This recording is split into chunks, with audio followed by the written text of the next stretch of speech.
All right, we are recording. So, I got some interesting stuff for you guys today. And it's going to be, I don't think I'm going to do actually 4 parts here as it's listed, but this is going to be a multi-pronged series. And basically, we're going to talk about a lot of the things that Rosa Corey warned us about. R.I.P. Rosa Corey. So, let's see here. Yeah, Rosa actually, she spoke at the Greater Reset January 25th, 2021. And she died actually on May 30th, 2021, just a few months later of lung cancer. Very sad. Let's just watch a quick video to set the context for what I'm about to talk about. Agenda 2030, in case you are unfamiliar. Top expert on Agenda 21, and your work has been invaluable in bringing this UN agenda to light. Now, for those of you, the viewers out there who may not exactly know what Agenda 21 is, could you please provide us a brief overview of this program? Sure. Agenda 21 is the action plan. It's the blueprint, the comprehensive plan that was signed on to by 178 nations plus the Holy See in 1992. It's the United Nations plan. And it's a plan to inventory and control all land, water, plants, minerals, construction, means of production, food, energy, everything on the planet, law enforcement, education, and of course, information and human beings. So this is, a comprehensive plan of action, an inventory and control plan. It's about data sharing. It's about money transferring from the developed nations to the lesser developed nations.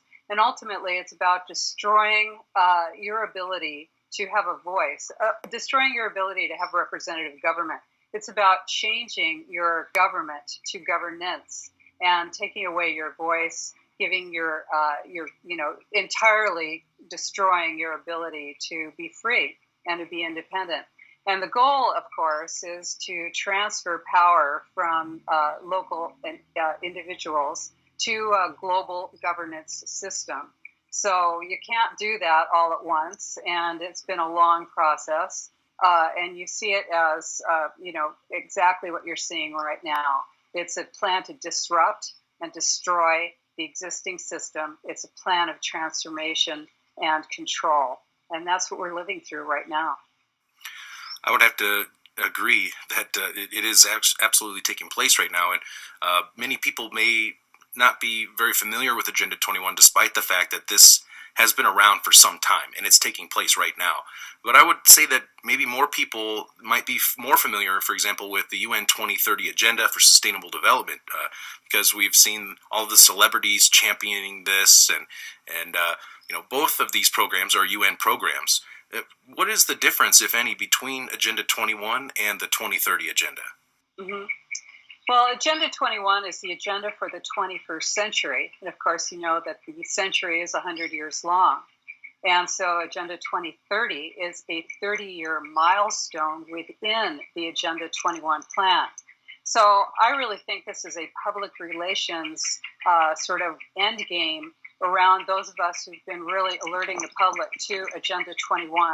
Because now that they're saying, well, Agenda 21 has been replaced by Agenda 2030, there's so much great information out there about Agenda 21 that they're trying to divert you from focusing on Agenda 21.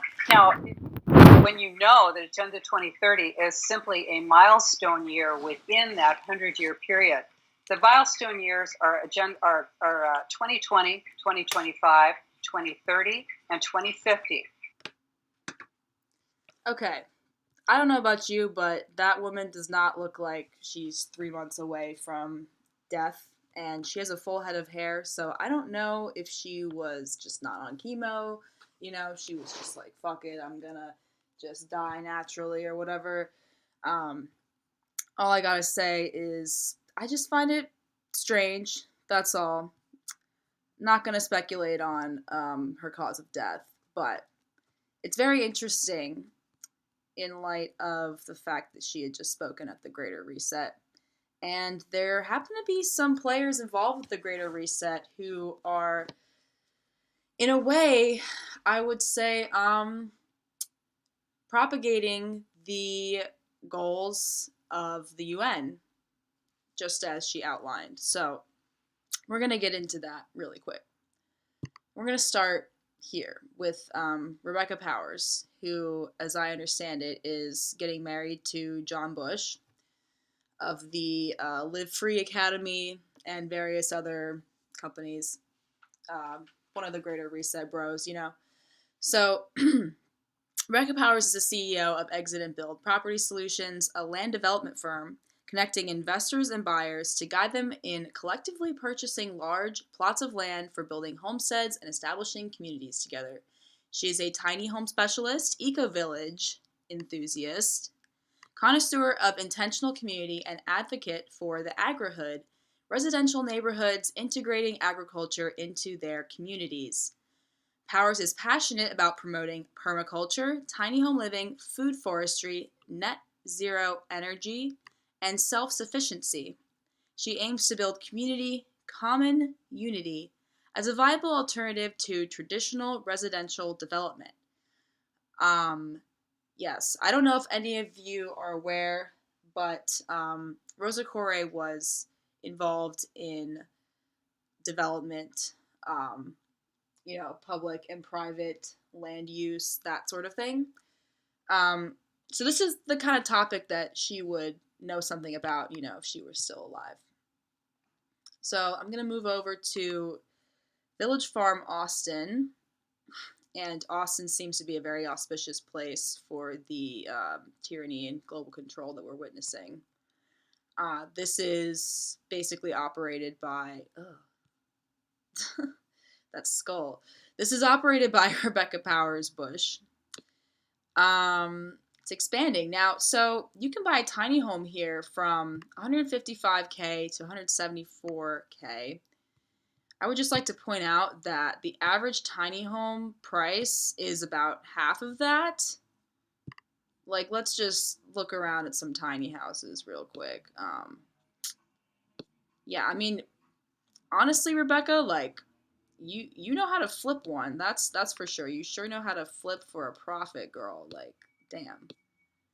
Making, like, some good money off of those fucking tiny homes.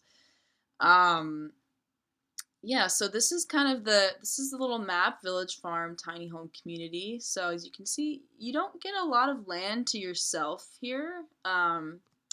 You're nice and cozy with your neighbors. That's fun. This all sounds like beautiful stuff, right? Like everyone wants this. But I gotta tell you guys, like there's something that already exists that's essentially the same thing, and it's called a trailer park. And you can buy a trailer for like 20 grand, 40 grand, as high as 80 grand, but definitely not 170 grand, that's for sure. Of course, this is much more aesthetically pleasing. This is definitely marketed towards a, I would say, middle to upper class audience here, people that are interested in this sort of stuff. These people look very hipstery to me. This is just like the hipster trailer park. I mean, I gotta say, like, you guys got kind of ripped off. You can just get a mobile home and, yeah, I mean, what does this look like to you? This looks like a mobile home park to me, like, from this view. This looks like a straight up trailer park. No offense. I mean, these are beautiful homes. Like, I can see why maybe some of them might be a little more expensive. They are a bit bigger than the average tiny home, it seems, but, yeah, for my money, I'd rather live in a trailer park. And also, then I wouldn't have the expectations of whatever this community is trying to accomplish. So, I'm not going to spend too much time talking about Village Farm anymore. I'm going to move on to John Bush and his Exit and Build Land Summit. So, I believe that this is an ongoing project. I think there is an upcoming one, and there's been previous ones where you talk about how to buy land and build intentional community, even if you have no money, no plan, and don't know where to begin. Well, I mean, somehow I've got to have a loan for like $170,000. So, okay. I mean, I'm still listening. What do you got to tell me, John Bush? What's up? What's up? So let's see. Powerful presentations partnership with Central Texas Freedom Cell Network to inspire you with the knowledge and tools you need to exit the technocratic big cities and build liberated communities and cooperative networks. Well, Austin is a pretty big city, right? Right? Whatever. Okay. Like build it wherever you can. I mean, I'm not living out in the middle of nowhere, that's for sure. See, you're going to learn about homesteading, community building, farming, real estate, law, off-grid technology, community governance. Actually, so I kind of lied. Like this outline I have here, there's actually like a part 5, 6, 7, 8, 9, 10 that I'm currently working on as well. I'm just trying to put it together in bite-sized pieces because my first video did not. I kind of wish I had isolated the different topics a little bit better. So this is just the tip of the iceberg, really, what I'm going to get into today. Oops. Community governance. This is something that I'm going to talk about in a future video, just so you know. Peacefully resisting modern-day fascism through homesteading, blah, blah, blah. Like, it sounds like a beautiful thing, right? And again, this is what Rosa warned us about. Now, I also understand for those of you, I forget her name, but I know there was a woman who claimed that Rosa plagiarized her work. And I don't really know the details about that. So I'm just going to say Rosa Corey and anyone else who's talked about UN Agenda 21. Okay. So with all due respect to everyone who has done important research on that topic, they have warned us that it's going to sound like the best thing ever. It's going to sound like so beautiful and so awesome and just like everything that is needed in this fucked up world, right? That's how they've sold it to us. But here's the thing, right? We're being encouraged to exit big cities, right? And build our own little neighborhoods, right? Like little residential neighborhoods. So I'm gonna, you know what? I'm going to save that topic for later as well. But one small thing that you should know is that there's a lot of privatized small city development in places where, for example, like the Rust Belt. I'm just talking about the United States, but this applies to other places as well. In the United States, this privatized governance structure that they're trying to create is being targeted at small cities that don't have a lot of capital, that have been ruined by industries leaving, and can basically be built from the ground up. And big cities have, honestly, too much going on for them to worry about. Obviously, there's all types of technology and surveillance being used in big cities, and there's plenty of other problems, but you can't exactly build New York like from the ground up. Like, New York already exists. It already has a culture. It already has money. It already has like people, neighborhoods, businesses. Like, it already has a ton of stuff. So it's not exactly ripe for the takeover. There's many ways it can be exploited, but what we're talking about here is a little bit different. And they make it sound like the most beautiful thing ever, right? Like waking up and walking outside to see your chickens pecking away in their coop beneath a deep blue sky. Apples scatter the ground in your orchard, reminding you of the homemade hard cider you just finished brewing in time for tonight's potluck, with a handful of other families living a few acres away. Okay, I don't know why I'm getting Telegram notifications, but hopefully nothing personal comes up. Your kids pop by after finishing homeschool at a neighbor's house. Homeschool.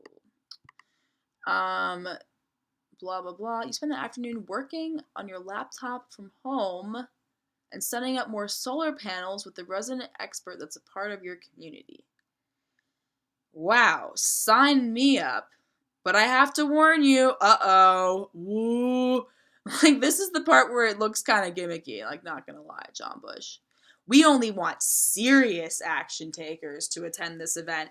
If you're just interested in theory, this isn't for you. If you're going to sit on the sidelines and do nothing with the information we give you, then stay away.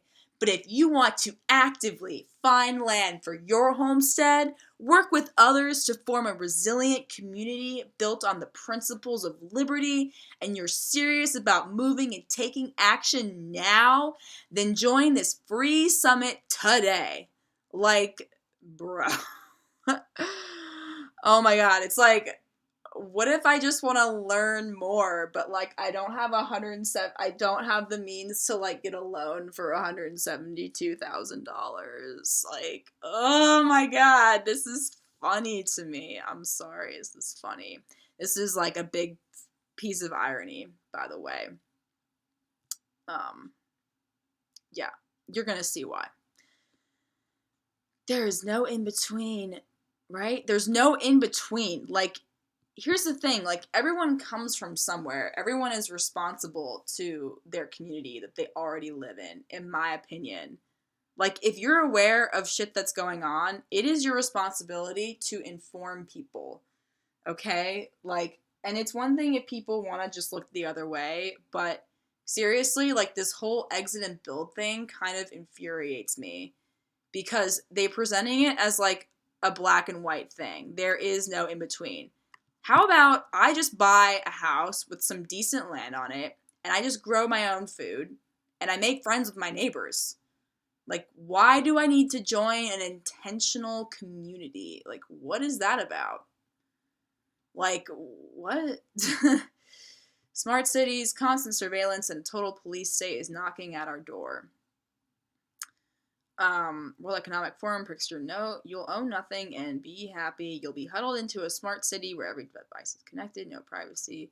Streets are crowded, social credit score. Okay. Like, they're like freaking you out here, right? Like, they're anyone that presents things as like black and white and the end is near and oh my God, they're gonna have total control and so you have to act now, and like, does this just like not read like a scam to you? I'm not even saying that it's false. I'm just asking, like, I mean, really, like, between this and the way that this is written, green communism. Again, this is heavy, heavy irony here, and you're about to see why. I mean, really, like, already, like, there's a picture painted for you, right? Like, there's people spending way too much money to live in a trailer park, and, you know, and then they're gonna have, like, their own governance system within that trailer park, and, you know, this trailer park is, like, positioned in, one of the military capitals of the United States, like, and everyone shares everything, people are homeschooling each other's kids, and, like, whatever. I mean, I don't know, and it's, like, net zero, right? Rebecca, right? Net zero energy. It's like, how do you establish that, right? How does one establish the net zero energy? Someone has to be monitoring it, okay? Don't forget about that. That's pretty important. Also, the term Ecovillage. This term didn't used to exist, and I'm going to get into that as well. Okay. So, building a homestead and joining a community for liberty.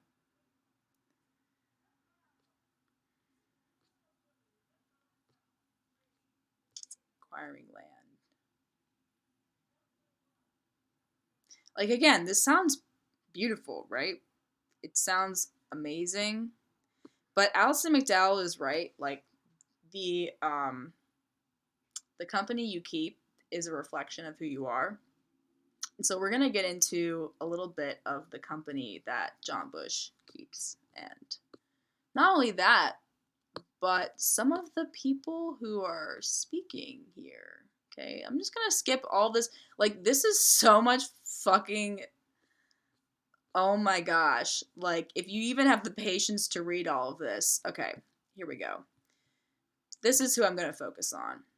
Cynthia Tina, co-director of the Foundation for Intentional Community, reveals her proven methods for getting along with others, forging a community that works together and shares resources without friction, and building a thriving community the traditional way with a large group of people on a single piece of property. You will own nothing and you will be happy. I don't know about you, but if I'm going to be spending $172K, I would at least like, more of my own space, right? I don't want to be sharing property with my neighbor. My neighbor can have their own property, right? Okay. So, blah, blah, blah. And like, full disclosure, I've always kind of wanted to live in one of these intentional communities. Not gonna lie, it's always appealed to me, but not so much anymore. Okay, intro to intentional communities, why they matter, how you can find them, and a quick global tour of the most successful communities today. Global tour. Co-director of the Foundation for Intentional Community. 40-year-old nonprofit dedicated to supporting intentional communities as pathways towards a more cooperative, sustainable, and just world.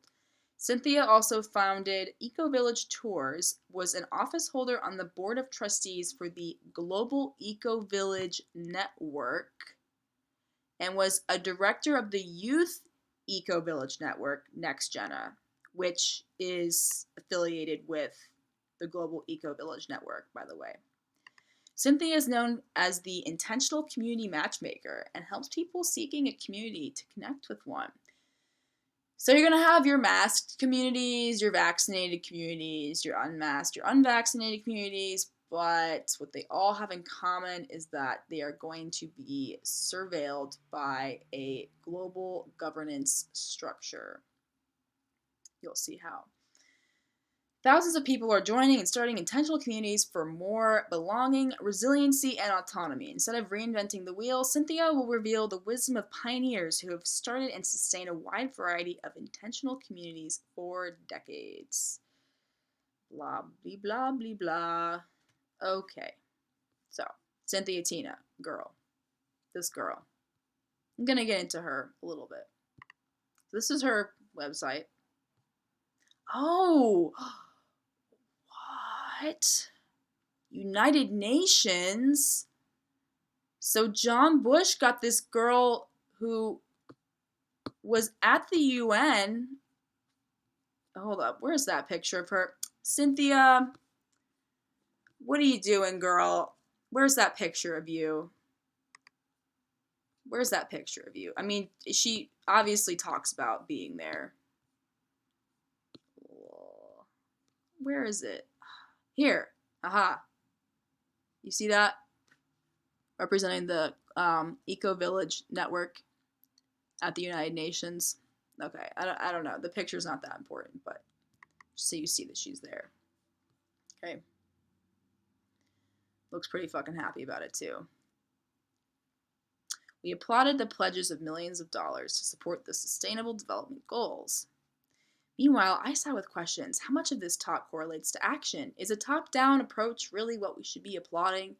Well, you know what, Cynthia? I know that you're no longer working for the Global Ecovillage Network, although it seems kind of unclear what's going on with that. It seems like, where is that? It seems like you're no longer the vice president of trustees. I'm pretty sure that you're still working for them in some capacity, though, because you're still on their website. So, vice president on the board of trustees. Whatever. She worked for them for like 5 years, you guys. Now, I'm not saying people can't change, but okay. Where are the voices of local communities? Again, heavy, heavy irony. Like, if this is what you're concerned about, you should not be working for these people. I question the standard format of sessions, blah, blah, blah. I was proud to represent one of the few organizations that advocates for community-led action, and I'm aware of how small a voice we had in a room with hundreds of closely pruned and tightly clung agendas. Ours is a fundamentally different approach, a notable exception. My favorite session at the UN was on degrowth, hosted by the Youth Caucus. Okay, that's a whole nother episode, folks, the degrowth movement. Degrowth flies in the face of Sustainable Development Goal number 8, decent work and economic growth. So it's like, okay, all right, yeah, just can't. Okay. During the talk, panelists encouraged young people to return to the suburbs to grow food, wear secondhand clothes, and join Ecovillage and transition town movements. Yes! However, another panelist pointed out that when you visit U.S. ecovillages, the majority are home to white privileged Americans. Boo! We hate privilege! We want all of you to be poor. You privileged middle class people suck. This is also true. We have work to do within our own movement, too. Yes, we do. We gotta make sure that you all are poor as fuck. By degrowth, we understand a form of society and economy which aims at the well-being of all and sustains the natural basis of life. To achieve degrowth, we need a fundamental transformation of our lives and extensive cultural change. The current economic and social paradigm is faster, higher, further. It is built on and stimulates competition between all humans. This causes acceleration, stress, and exclusion. Exclusion! Oh my god, so exclusionary. Our economy destroys the natural basis of life. Like, look, I'm not even disagreeing with this, okay? But again, like, do not underestimate the level to which they will use language to trick everyone into their agenda, which may or may not help the environment. We don't know, right? Maybe in some ways. We are convinced that the common values of a degrowth society should be care, solidarity, and cooperation. Just whatever, okay. Anyways, the point is, she was represented at the UN Agenda 2030 Sustainable Development Goals Conference, and that is because Ecovillages is a project of Agenda 2030. Like, it's not like she was protesting them. Like, eco-villages are part and parcel of Agenda 2030, and I'm going to show you that. I'm going to... Neighboring booth, Gaia education. Oh, God. Okay. All right. All right. So I just wanted you to see that real quick. Now, her current job, which seems to be the reason that she's maybe no longer the vice president of trustees at the Global Ecovillage Network, is she's upgraded. She hasn't okay, Cynthia, you gotta update your your LinkedIn, girl. What you doing? I don't think she's just the director of communications now. I think she is like the co-director or something. Let me see. It's evolving. Okay. Yeah, co-director. Okay. So, one interesting thing I saw here.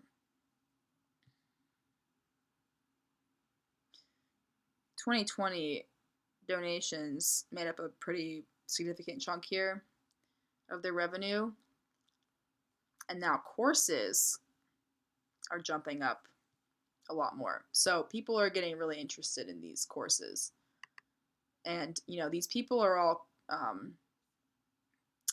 these are like cross-platforms, so they advertise for each other. It's like if I go on here and I liked her presentation here, then I'm going to maybe go to her website and I'm going to find other presentations and other classes I can take, maybe that she's putting out there. It's just like cross marketing, really, like her John Bush Foundation for Intentional Community. Is there something I wanted to point out here? Well, so they have these online courses, right?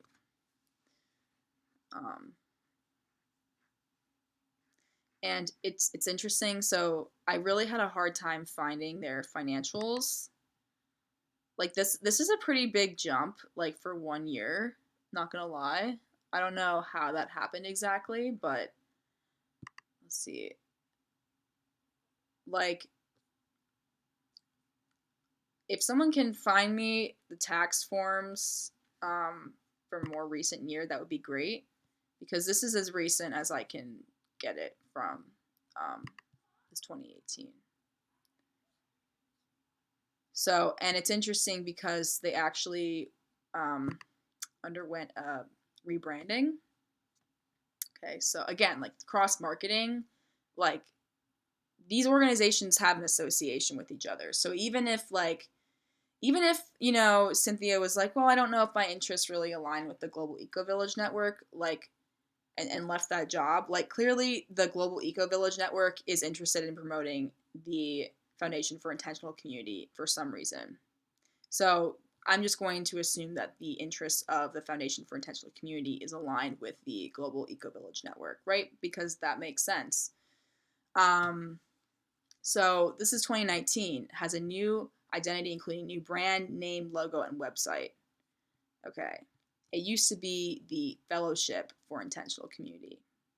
Now it's the Foundation for Intentional Community. Correlating exactly with the availability of these tax forms. And shortly thereafter, from 2020 to 2021, experiencing a great increase in revenue. All right, so just putting that out there. Where is it? Okay, so access to 1,000 communities listed in the directory.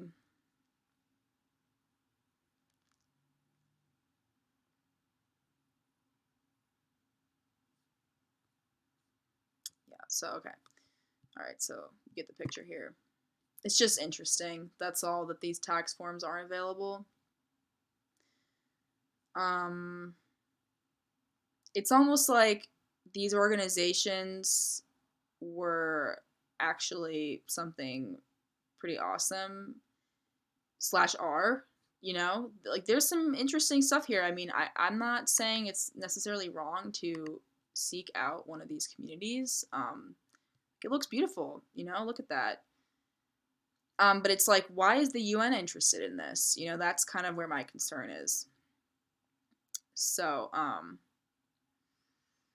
yeah, let's just see. We can look at a map. Hold on, where is it? It's the annual report. Explore communities. So like this is really cool, actually. The fact that there's like all these listings, and I don't really need Cynthia's help to be my community matchmaker. I can just kind of like look at this list. See, I'm just kind of free ball here. Let me just see what's going on in Austin, Texas. I haven't looked at this previously. Everything else I've looked at already, but I'm just kind of curious. So, I mean, it is kind of interesting how there's not a ton of these places that look like they're too far away from society. You know what I mean? So it's like, it's kind of interesting. Like this one looks like pretty much in the heart of Austin. Intentional society. Farming community. Ranch home. It's maybe like a little further away. Like, what is this one? Greenbrier. Let's just check it out. Let's just see. Just for fun. It's just for funsies right now. Austin, Texas. So, oh God. Oh, these people look funny. I'm looking at this couple right here. They're definitely polyamorous. It's got like the Wednesday Addams collar right here, the black, pink hair. She's definitely like pansexual or whatever. Anyway, I'm being kind of an asshole, but I can't help it. Vegetarian, multi-generational housing cooperative, non-sexist, non-racist. See, like, this place was an all-women's co-op, student co-op. Like, that's cool. Like, what is it now? What does this look like to you? I'm not really sure.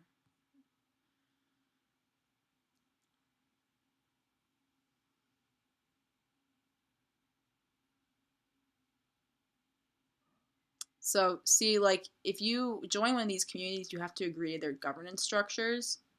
So, here's the thing, like, you're still, you still have to respond to, they're in Austin, right? They have to respond to whatever the local laws in Austin are, but in addition to that, they have to also follow um, their own governance structure.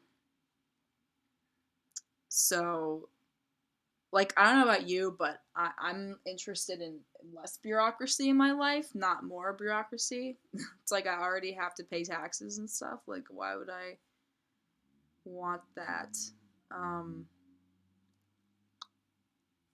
yeah, anyways, fair housing laws. See, so like, you can't really exit in. You can, but it's, I don't know if this is the way, you guys. I just don't know. Oh, their website's down. This is kind of just for fun too. There's nothing really important here. Just so you can kind of see, because honestly, yeah, like, it looks cool, right? Like, who doesn't want a friend group? I'm just not gonna pay an extra $100K to have friends. Like, sorry. Oh my god, I'd rather live in a trailer park. At least people in trailer parks are like real. You know, they might like rob you or whatever, but like they're not gonna like sell you some fake shit and you know, whatever. Anyway. Greenbrier got a website. Let's see. School. Same. God damn it. Go away.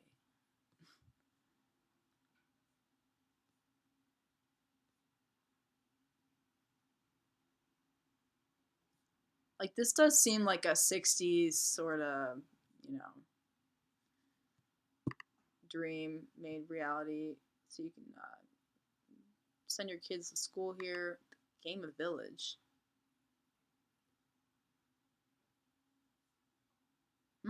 Looks fun. Kids create tiny village themselves. We'll learn to use tools, math. Okay, whatever. I'm gonna stop fucking around. I'm gonna show you my research. I'm gonna continue showing my research. Okay, so we got their financial statement, which, like, I'd really, really like to know this part so badly. I just want to know, like, who is donating to you? Please, Cynthia, if you watch this, can you just, like, shoot me a message and let me know? Can you please send me a more detailed financial report? Because, like, okay. Now, this is the other part that I wanted to focus on. COVID research. I pulled up the report, so I'm going to show you. Where is it? Yeah, here. Okay, will this let me? No, I have to go through every slide. Okay. So again, this in my opinion has to do with data collection. Like, if I just bought a house and made friends with my neighbors, there wouldn't be anyone like interviewing me or asking me like, hey, how did you and your neighbors navigate COVID? Did you wear masks when you hung out, or like what did you do? Like, I want to know what's the deal with this data collection. You know what I'm saying? Like, it's very detailed, both quantitative and qualitative data here, got interviews, got statistics. So it's just interesting, like, what is necessary about collecting this data? Because, like, in my opinion, the so-called pandemic was just, a simulation exercise, and it was, like, designed to kind of get a read on society and kind of see how we would react to something like that.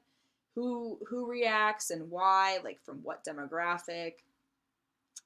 That's all information that these people are interested in, right? They want to know who's going to resist them and who's not going to resist them. So this is all very useful data, like rural, suburban, urban, right? Like,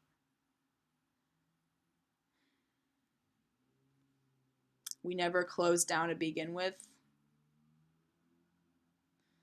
I mean, it's interesting, like, it's a higher percentage of urban there.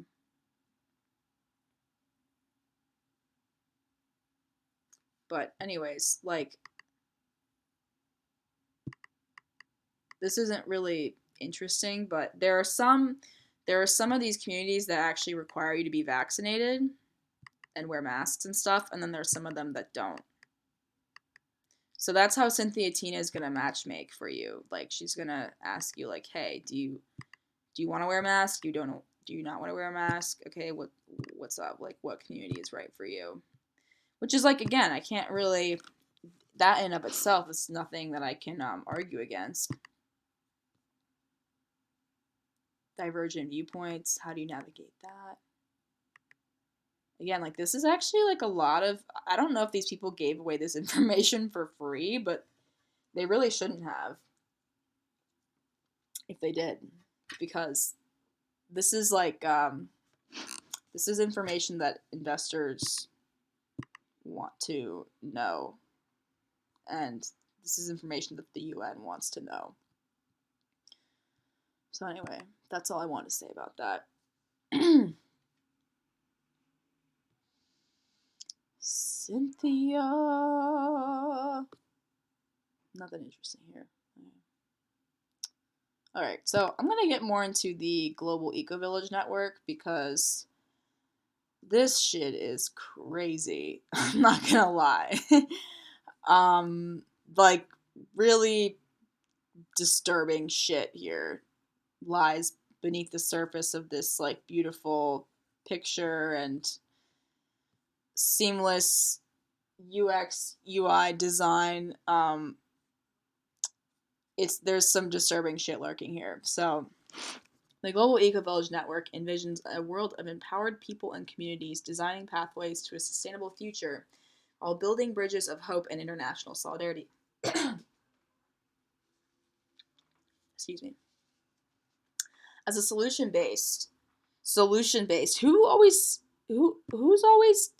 solution-based? Like, whose catchphrase is that? That would be Derek Bros, wouldn't it? We're solutions-based. Multi-stakeholder alliance, stakeholder capitalism, Klaus Schwab. Okay. Jen provides information, tools, examples, and representation to the expanding global network dedicated to demonstrating principles and practices sustainability in their lifestyles and communities. Like, here's the thing, right? It's a lot harder to deal with, like, local politicians and all the bureaucratic bullshit and be like, hey, we want to establish, like, smart meters in everyone's homes, and, like, we want to do blah blah blah, we want to put solar panels everywhere. But actually, if people, like, volunteer to subordinate themselves and form their own communities where that happens, where they have to, monitor their carbon footprint and so forth, and it's all done under the surveillance of multiple foundations connected to the UN. Like, that's actually a lot easier to accomplish than having to navigate, like, individual, laws within a country or a state. Like, this is why they want the collapse of the nation state.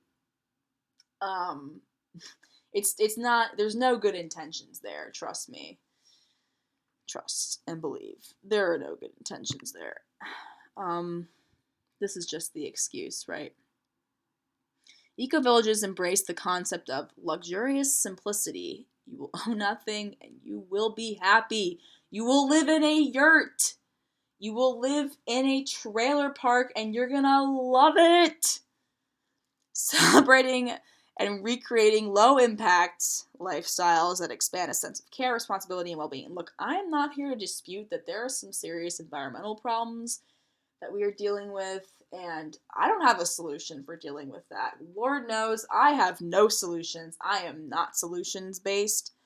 I'm just a little keen, like I'm just a little bit observant, and I'm observant, and I want to share my observations with others. So, yeah, so don't come at me for not being solutions based, because you gotta know what the problem is before you can form a solution, right? Like, let's start there. Like, let's start with the problem and then we can come up with the solution, right? But we have to be clear on what the problem is, who is causing it, and then we can figure out what to do with it. Because otherwise, it's very easy to get led astray. Because they will come up with the solution for us. Hegelian dialectic, problem, solution, problem, solution. They will come up with the problems and the solutions for us. Okay, just a little disclaimer there. 1,000. Okay, who edited this? 1,000 of eco-villages. 1,000 of eco-village around the planet are already demonstrating how we can transition to a fully sustainable future. The community-based capacity for implementation of the Sustainable Development Goals and Climate Change Agreement. So, like, look, this is pretty fucking obvious. Like, I could end this video right here.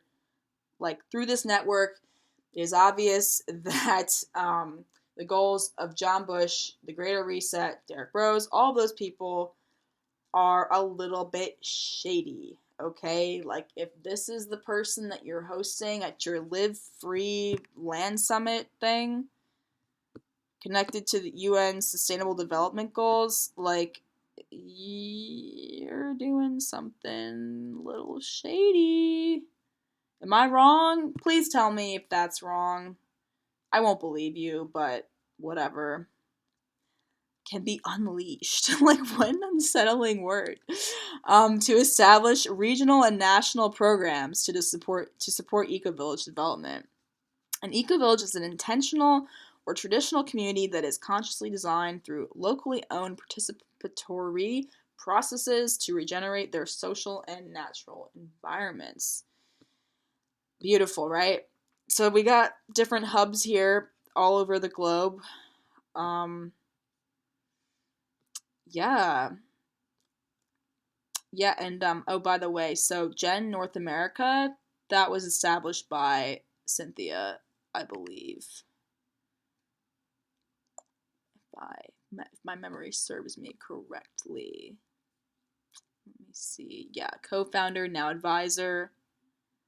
So she's still in these networks, guys. Like, don't get it twisted. Next Gen is a youth initiative born out of the Global Ecovillage Network. They're next gen groups in all 5 regions of Gen. Like, anyone that's targeting kids like that, when they don't really know shit, like, that's kind of scary. Like, for example, this. So this was a screenshot I took from the Global Ecovillage Network's annual report.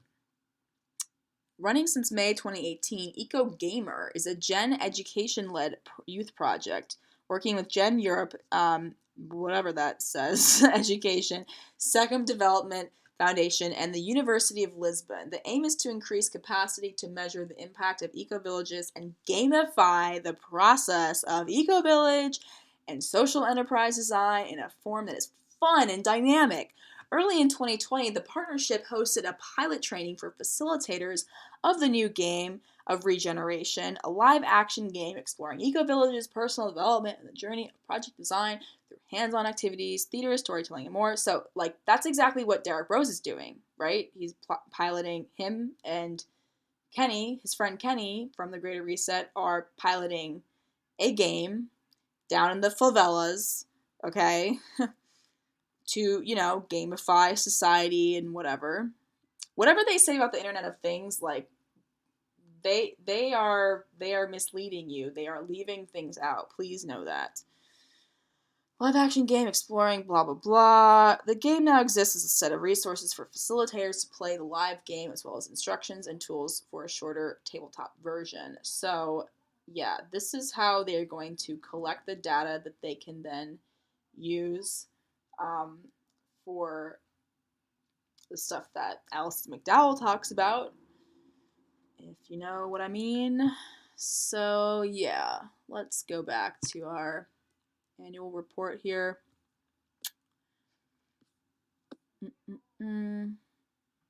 This is so I really want to talk about language too, because they have ruined the word co-create for me. Like, I didn't know where that word came from, but all of a sudden people started using it, and now I hate it because it's everywhere and it just feels like a euphemism for like communism or something to me. Like, I don't really trust it. Yeah, like, integrate the marginalized. See the sacred in everything. Like, that's, again, please don't ruin the word sacred for me, okay? UN, please don't do that. Build an economy that serves life and enriches the whole. Yeah, this is definitely a euphemism for communism. Like, yeah. The individual does not exist here. Unless they're marginalized, in which case they can be used as pawns, basically, right? Anyway. Make friends around the world. Establishing global governance, global structures. Okay. So yeah, these are the semi-autonomous networks that they are going to be developing, and all of this will be on blockchain. I'm going to get into the blockchain aspect in another episode because, yeah, like I said, this is a lot of information. But these are essentially like levels of the same network. Again, this is like total top-down control. Yeah, I'm gonna get more into that in another episode. Performance indicators. So yeah, this is like really,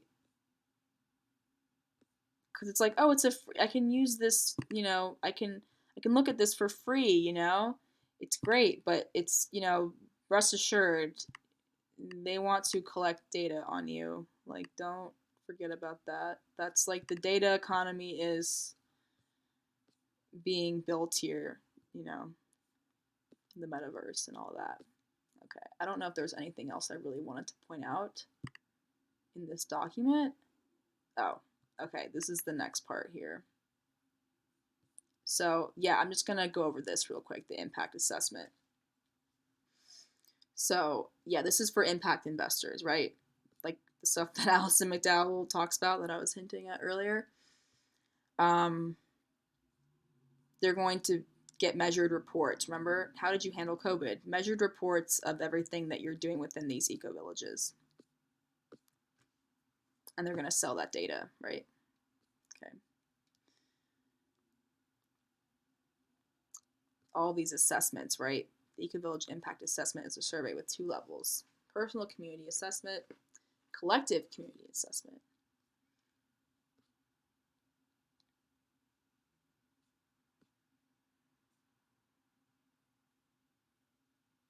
Yeah.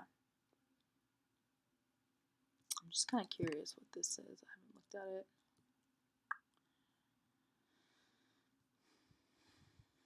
So as you can see, it's not as simple as, you know, exit and build. Like, what are you building? You know? Who is going to profit from that? Are you going to profit from that? Or are you going to pay $172,000 to live in a trailer park? And, you know, downsize, give up your possessions, pay a lot of money to live in a trailer park. The RDAs were born from an intention to measure and showcase the impact and practices of eco-villages and other community-led initiatives.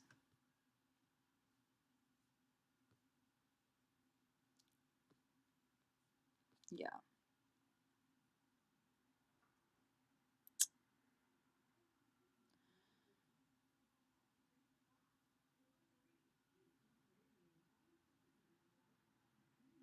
I'm just kind of curious, like these slides.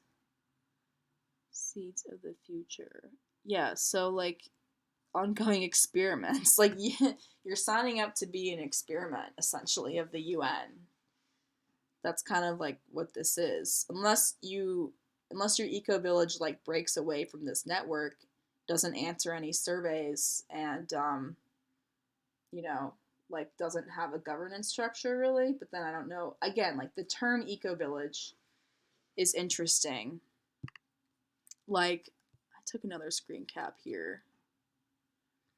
Many Gen members were founded before the term Ecovillage was established. So, like, this is a great concept, but again, like, who is controlling it? It's like they want control of it. Like, the term Ecovillage it sounds like a UN term to me, right?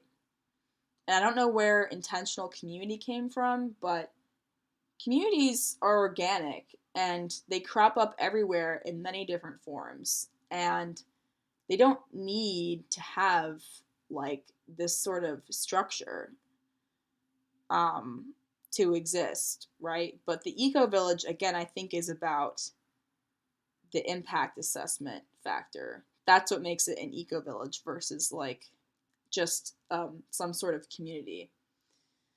And yeah, the intentional community is an interesting term. It's like, I guess it's supposed to imply that you have a common goal that you are trying to realize together. And that's like, again, like that's a beautiful thing, but we really have to be critical about the way that language is used here. Because, you know, you could be operating under someone else's intentions. Okay.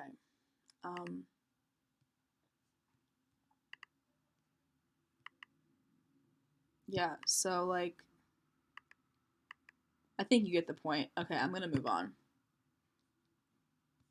What's interesting about this one, Global Eco Village Network, is that this is the most recent. Most recent tax form that I can download, which is really annoying. Please. Global Eco Village Network, okay? Cynthia, where are your tax documents? Please. Ugh. Now, this isn't a lot of assets, but that's because, you know, it's as a pet project of the UN, funded by Gaia Trust. The actual money funding this thing doesn't actually have to exist within the organization itself because it's a nonprofit. And yeah, nonprofits are just ways that rich people can avoid taxes, right? Sorry if you can hear a horn in the background. That's my bad. Gaia Trust. The percentage of total funding from Gaia Trust decreased from 48% in 2015 to 47% in 2020. That's not a very significant difference, anyways. They remain a critical part of Gen's income streams and have allowed us to thrive in ways we couldn't have done otherwise. Okay, so Gaia Trust. That's what we're going to get into now.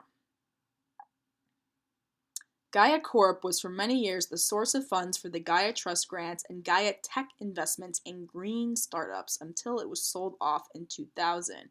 The intention always was to sell Gaia Corp after about 10 years and use the funds tied up there in the general Gaia Trust grants program. Gaia Corp's major business was the management of a line of mutual funds based on the concept of currencies as an investment category.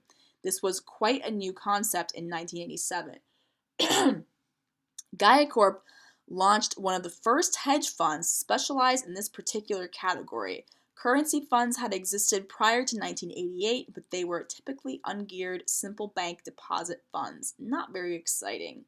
There were also a small number of hedge funds that dealt with currencies more aggressively, but they typically dealt with stocks and bonds and commodities as well.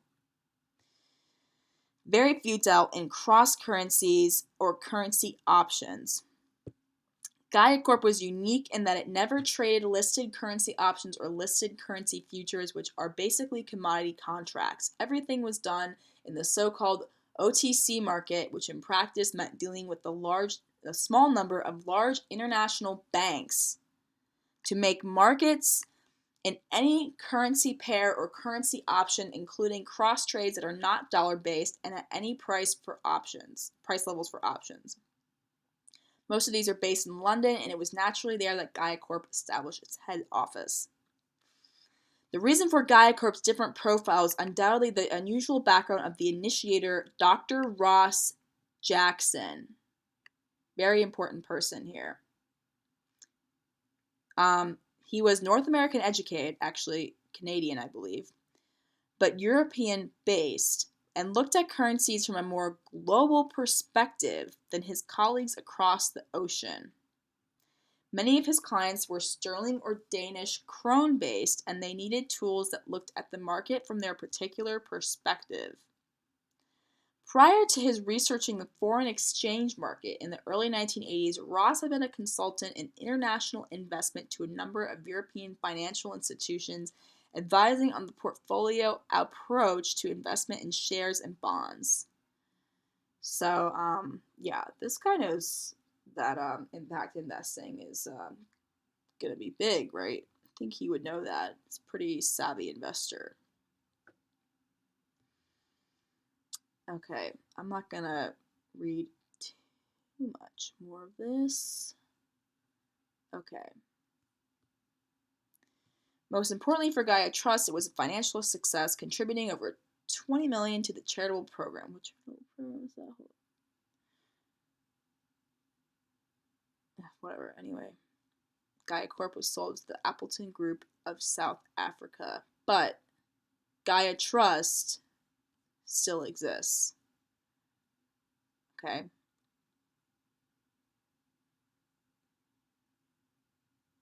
Soon after Gaia Trust was established in 1987, two daughter companies, Gaia Corp and Gaia Technologies, were incorporated. All three units had a common goal: to work for the development of a more sustainable, more spiritual world. Yeah, why do you think that spirituality is kind of like front and center, and like people are getting into alternative spirituality, like the dissolving of localized religions? Like, I'm not a fan of religion at all, but kind of like a one world religion stuff, like the new age stuff, is kind of coming into the forefront here. Okay. This is all kind of boring, so, but basically, Ross Jackson, very important guy. It was always Gaia's Trust's intention to use up its capital while the founders were still active, and this policy has been followed. Today, Gaia Trust no longer accepts grant applications, as available funds have been reduced substantially after using over $20 million in carrying out its objectives. Gaia Trust will continue to support smaller projects on its own initiative and maintain its website. Okay. The yin component was to support the Ecovillage movement through grants, while the yang component was to invest its capital in green startup companies that would complement the grants policy, creating jobs and promoting more sustainable businesses. It's kind of interesting, because then what is the whole degrowth thing about? But anyways, I'll get into that at a later date. This is Ross Jackson, a Danish-Canadian economist, author, and philanthropist born in Ottawa, Canada in 1938. Yeah, by the way, like this whole intentional community thing, co-housing, that kind of thing, is very popular with the Danes.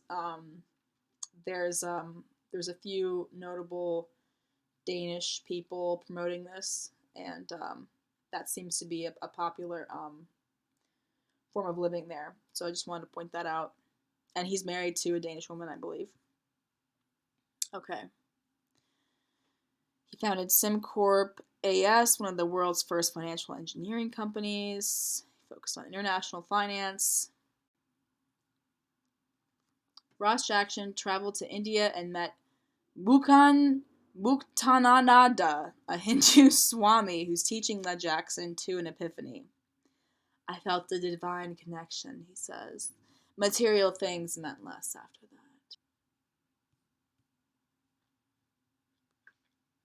In 1987, he integrated his spiritual insights with his business and environmental interests by forming Gaia Trust, a charitable Danish entity with the mandate to support people in projects that are moving the planet towards sustainability through grants and proactive initiatives.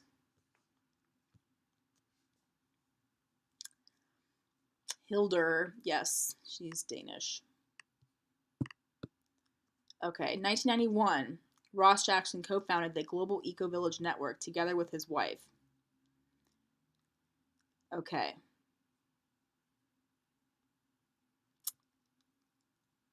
In the foreword to Ross Jackson's book, We Are Doing It, Building an Ecovillage Future, David Secord, an author of When Corporations Ruled the World, writes, Ross leads an unusual double life. In the world of global finance, he is known as the board chair of Gaia Corp, a leading manager of currency-based hedge funds and advisor to international financial institutions on foreign exchange management.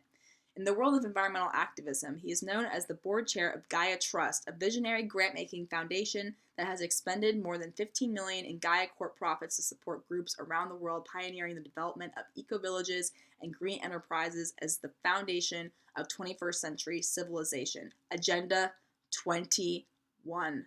Okay? Agenda 21.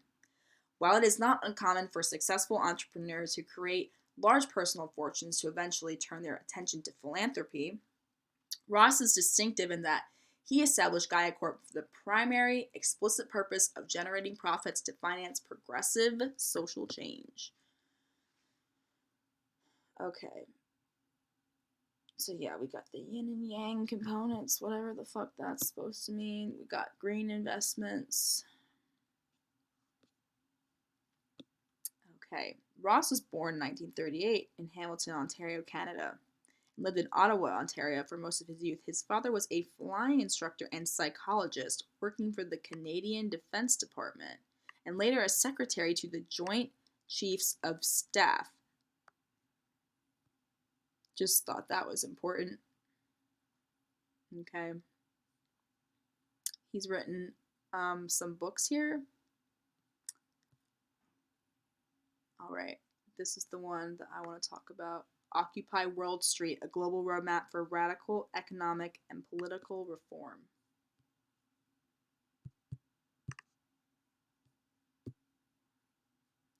Ross claims that a new Gaian paradigm is emerging across the globe, one that rejects the dominant but failing free market, materialistic ideology and promotes a more life-based economic and political system that protects the environment, diverse cultures, and social structures. Ross puts forward a concrete two-pronged breakaway strategy, exit and build, to bring about the necessary reforms. The key initiative is that a few of the smaller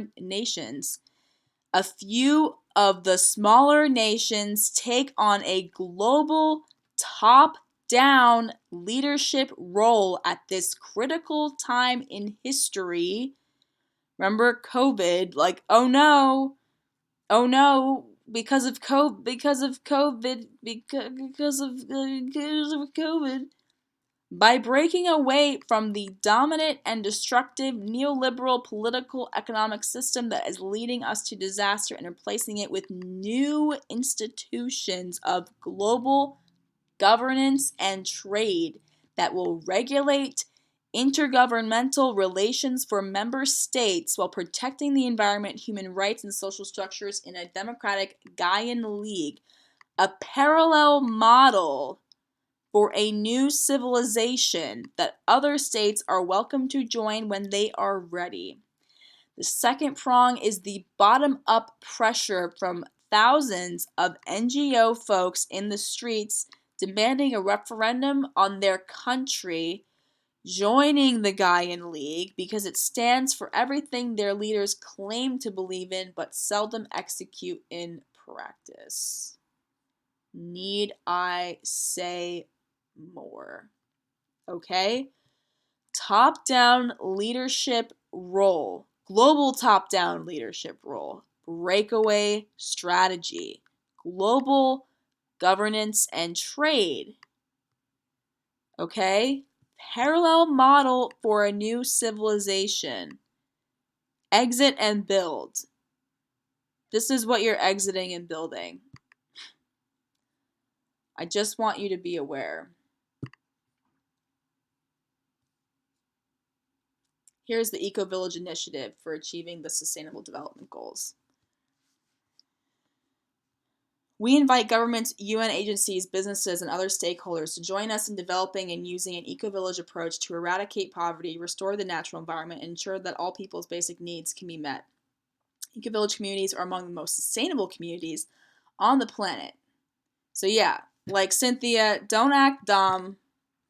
Girl, please. Like, the Ecovillage voice is the minority voice that no one cares about. How small a voice. We had a room with hundreds of closely pruned and tightly clung agendas.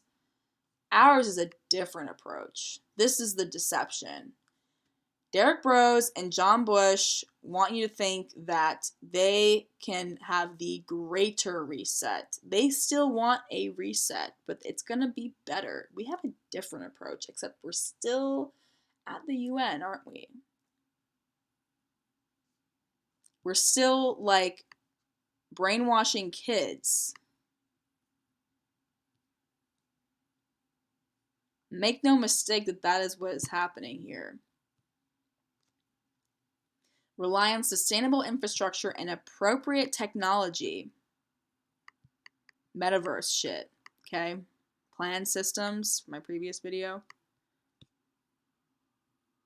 Eating organic vegetarian foods. Sharing tools, equipment, and appliances, right, because you won't own them. They will be owned by your community. Our programs and initiatives focus on 3 lines of work. Community-based Ecovillage transition. You're going to transition from the major cities and the suburbs into these eco-villages. Okay. Identify local change makers. Derek Bros. And inspirational communities. Freedom Cell networks. Okay. Become hubs for climate change, adaptation, and mitigation. Work through locally owned participatory processes to design a pathway into the future which combines the best solutions in all 4 areas of economy, ecology, social, and cultural, while focus on reversing global warming. Okay, carbon offsets, hey. Reducing poverty and achieving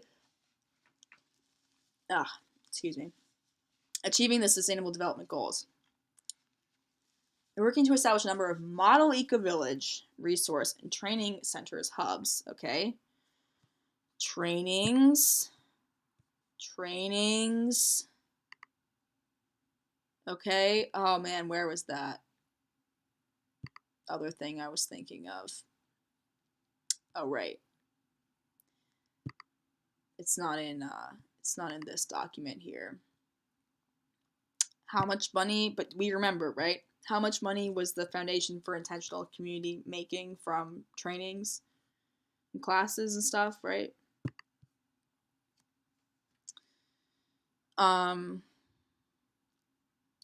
Training centers, hubs, primary vocation will be to share skills, knowledge, and best practices.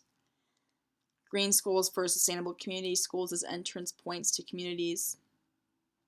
It is in schools that we find the next generation of leaders. Schools become the demonstration sites for appropriate technologies for climate change adaptation as they become hubs where these new approaches can spread. So I think, yeah, that's why they want to target kids, not only because they're impressionable, but because they have no power, and so that's why they want to, like,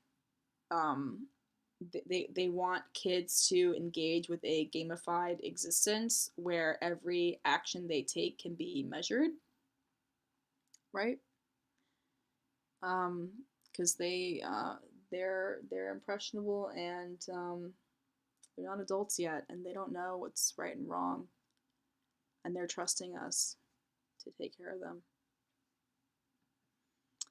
Through an adaptive governance cycle, such approaches can be scaled up to become regional and national programs for eco-village transition, spreading information on government programs like in Senegal, where the government is aiming to transition 14,000 traditional villages to eco-villages, okay? So this is important because It is not just they're not just telling us that, oh, we should move out of big cities and move these eco villages. They're also taking existing villages with existing communities and basically like gamifying them and uploading them onto the metaverse, spying on them. Um, they need to get these impact markets set up. So yeah, there's like no reason why. I think traditional villages sound better, honestly, because they're already like net zero. Like you can't tell me that a freaking, I don't know, like tribe village in Africa is like, I mean, they're probably pretty eco-friendly, generally speaking. Like they're living off the land. Why is it so important that they become uploaded onto this network of communities? Like why is it so important that they're on this map and they can be identified and their information will be listed? Like why is that necessary? Inspiring other local and national authorities to consider following such examples while building eco-villages on the ground that can inspire whole countries to transition to resilience. Okay.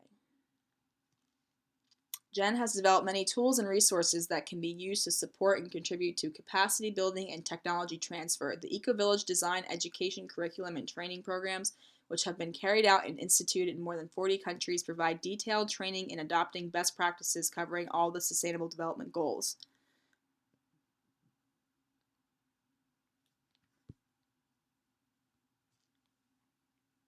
Jen has an international board, a General Assembly, international steering committee, regional boards on each continent, and working groups that coordinate its activities, programs, and organizational development, top down. Each of the Ecovillage communities in Jen has its own governing body and working committees that coordinate and carry out the activities of the community. Most of them have developed vision and mission statements, bylaws, strategic and development plans, etc., as has Jen as a whole. Jen is in the early stages of developing 2 cross-sectional multi-stakeholder partnerships. One is an emergencies program focusing on climate change adaptation, responses, and preparedness for climate disasters. Holy shit. If you can read between the lines there, you'll know what I'm talking about.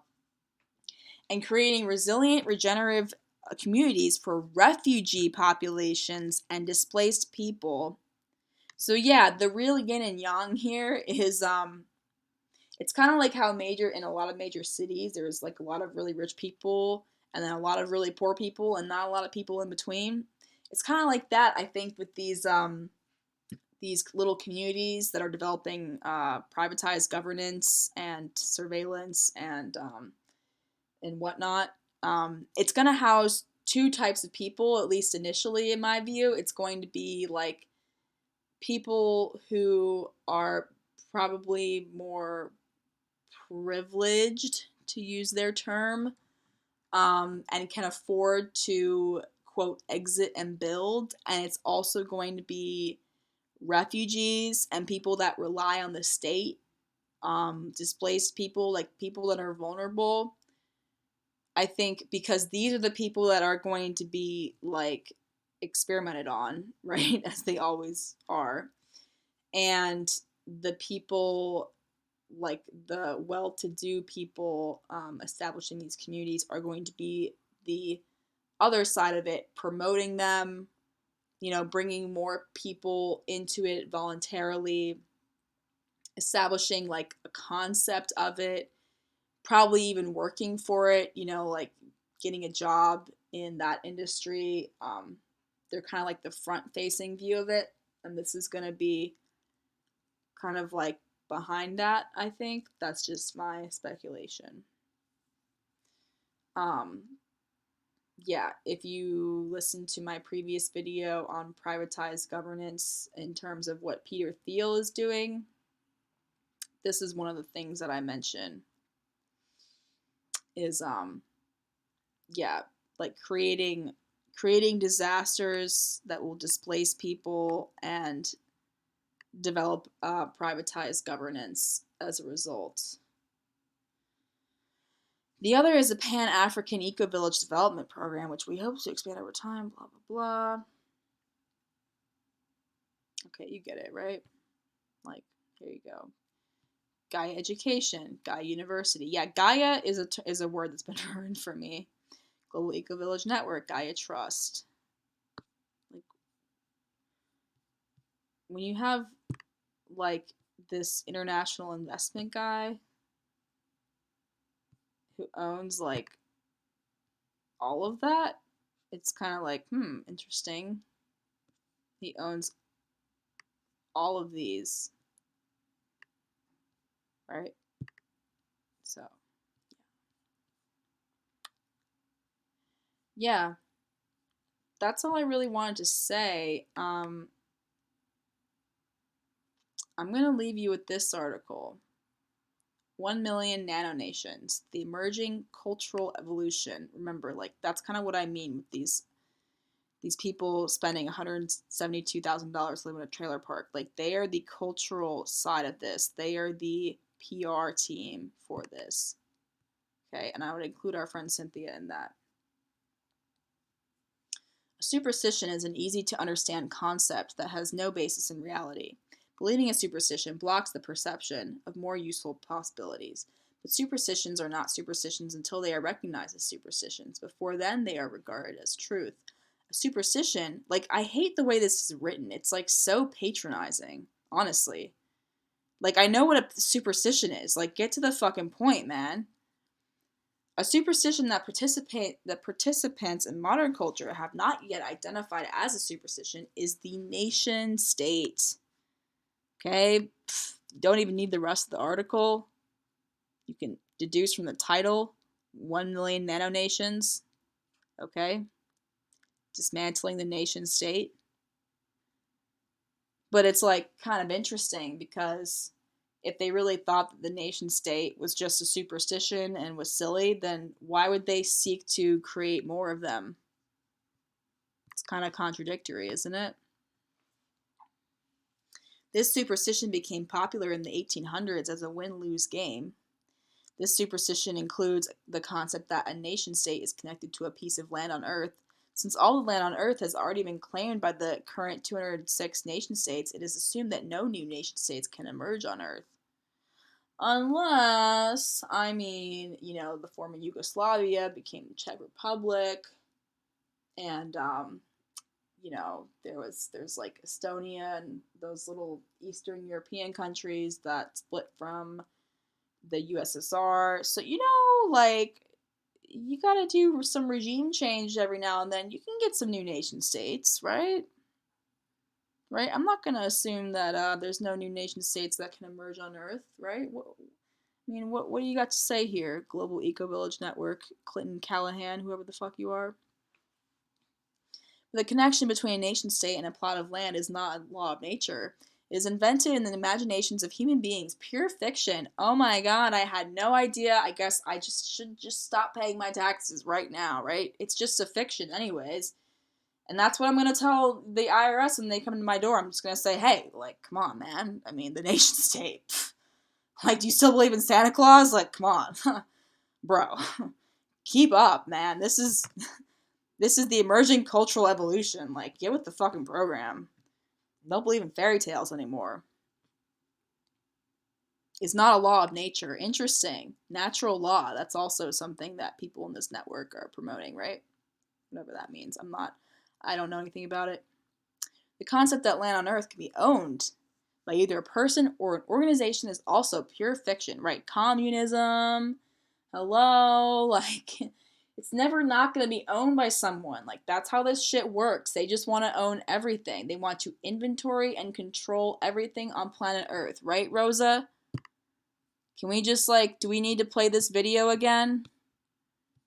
Are you beginning to see, Water, beginning to plants, see what I'm saying minerals, construction, means of production, food, energy, everything on the planet, law enforcement, education, and of course, information and human beings. So this is, a comprehensive plan of action, an inventory and control plan. It's about data sharing. It's about money transferring from the developed nations to the lesser developed nations. And ultimately, it's about destroying your ability to have a voice, destroying your ability to have a representative government. You won't be able to own property. Property does not exist.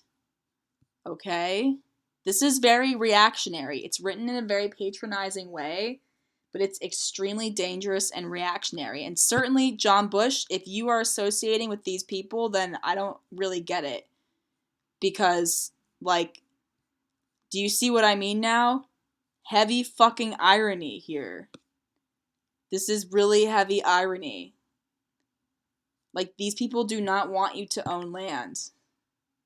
It doesn't exist. You cannot own land. Okay? These are contradictory things. You guessed it! The current set of nation states. Like, oh my gosh, I get a gold star. Adulting, right? Oh my god. In addition to laws. Oh, these pesky laws, dude. Oh, man, fuck the law, right? Am I right? Fuck the police. Oh, fuck capitalism, bro. The laws that declare the legality. Did you know that laws are just, man, get with the program. Like, the tooth fairy doesn't exist. Like, laws, they don't exist. Like, come on, man. The laws that declare the legality of buying and selling land or mineral rights, and the laws declaring that nation states rule over anyone or anything inhabiting the land they have claimed, are also completely fabricated fake news. Worse than that, those laws are based on a false paradigm, if one defines false paradigm as thoughtware. This is like another fucking episode, you guys. Oh my god. Like, have you heard of that term until now? Because I didn't. But thoughtware, like hardware, but for your thoughts, Neuralink and shit. Okay, you get it. Thoughtware that leads to degrading ecosystems and mass extinction of life on Earth. In other words, the laws making up the set of laws this is so poorly written. The laws making up the set of laws referred to when one uses the phrase the rule of law are suicidal and ecocidal. Okay, laws, I mean, obviously, in order to save the planet, we gotta get rid of laws. Okay? No laws. Except ours. Jesus. Submitting yourself to Western civilization's rule of law is completely insane. You're insane if you want to own property. Like, you're a crazy person. You should be locked up. If the laws of a nation state are assumed to apply to any person standing on soil claimed to be possessed by that nation state, then when I set foot on the soil of a different nation state, I would automatically be issued a passport from that new nation state. But this does not occur. Okay. Come on, Peter Thiel. I know that this is you writing this, or this is like, this person is just like a name. This Clinton person. Like, this is exactly what Paul Romer was saying in his TED Talk about how inconvenient it is that people have to deal with, like, the bureaucracy of different countries, and they can't just, like, move wherever they want anytime that they want. Right?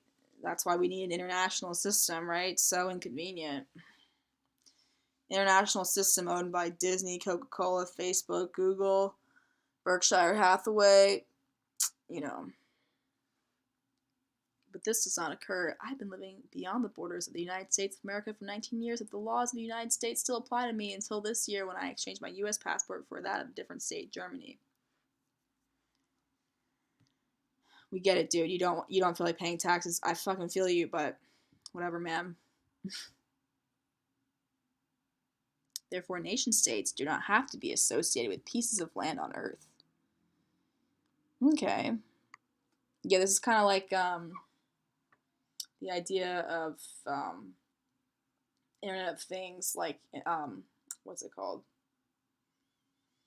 Internet communities, like forming sort of their own collective governance and stuff like that, right? It's kind of like saying, therefore, nation states do not have to be associated with pieces of land on Earth. It's kind of like, it's kind of the same as comparing an NFT to like an actual piece of art, in my opinion. Like, oh, art doesn't have to be art. It can be a digital node on the blockchain, right? It doesn't have to be an actual piece of land. This is kind of a mindfuck to read this article. Nation states can be defined as the cultural context space being held by a group of 3 or more people mutually committed to each other while serving a common purpose. Jesus! Man, my man up above was reported to have said that wherever 2 or more are gathered, their common purpose would come to life. We've learned some things since then. Oh, Jesus, come on. Get with the program, man. It actually takes 3 or more people to start a new nano-nation. Why 3 or more? Because human beings function within an identity frame. Identity. Why is it so important for you to form an internet identity? ID 2020, folks. An identity framework they have used since childhood to assure their survival. The identity framework called the box and possibility management. Like, this is just something they came up with. Box in the possibility management. Like, what does that mean? They just make up words. They just capitalize them, and then it's like, oh, now it's a thing. I'm like, no. Those words actually don't make any sense strung together. You can't just... Stop trying to make fetch happen. It's not going to happen. Like, this is a mouthful. Box in the possibility management. It's a filter interpreting the world for your survival. It asserts its own rightness, even if it is right about you being wrong or not good enough, a failure, stupid or bad. It's bad and stupid. When 2 identity frameworks, each one functioning under the survival imperative that they may be right, come into conflict, who provides the clarity that 2 individuals are simply misled as their boxes with a capital B? This is job of the 3rd person. Like, oh my god, I don't know how much I can read, how much more of this I can read, because if you're, are you picking up what I'm picking up on, just in terms of the syntax here? Like, this looks very similar to how this is set up. This doesn't really, this is, again, it's like written in a way that's like just kind of patronizing, honestly. Not really this part, but like this part here. Sorry if I'm like scrolling too fast, but you're a perpetual renter. Yeah. Top down limits creativity. Well, that's ironic too. Autocratic decisions. Heavy irony. Hierarchical leadership degrades to control and manipulation to defend place in the hierarchy. Fear-based. Autocratic decisions. Again, this is like all very broad and vague. I'm not really a fan of those 2 things. Anything that's broad and vague, please leave me out of it. Leader thinks it is my powder. The loudest wins. Must conform to company culture. Non-feedback culture, right? We need feedback. We need some reports. We need some statistics on how you conducted your impact assessments, folks. Okay. Capitalist patriarchal empire based on scarcity, not enough resources. Circular space holding as the alternative, right? Problem solution.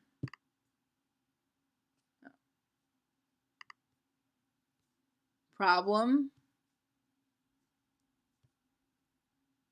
solution. Like, are you noticing a similarity with this format here? There's like no nuance. Okay? Like, I'm not saying they collaborated on these whoever like wrote these individual articles, but like, be aware of things that lack nuance like this.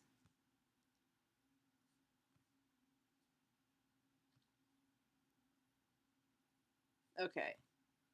You know what? I think that's it. I'm gonna maybe read the rest of this article in a different video, but that's all I have for you today.